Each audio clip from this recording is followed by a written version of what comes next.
let's create a background for our home page. For this lesson, I already prepared image that we'll use like a background. So this is the one. So I will copy it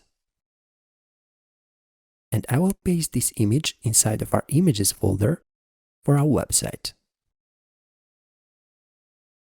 Okay, so now we'll use this one like background for our home page. So let's go back in our text editor.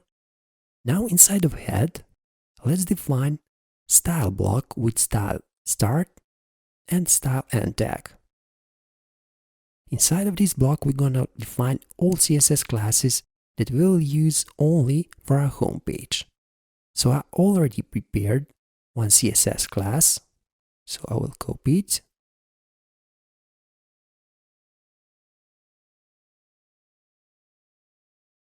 And let's paste it here. Let's align our code a little bit.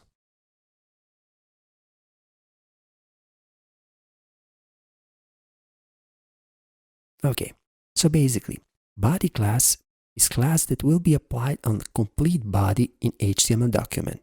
So we said that we will have robot thin font inside of our document. Then this is background that we will use like background for document. As we said, that is background that we set inside of images folder. This will be position of our background and this is size for our background. So let's save our changes. So now when we refresh our page, here it is. This is our background that we'll use for our home page.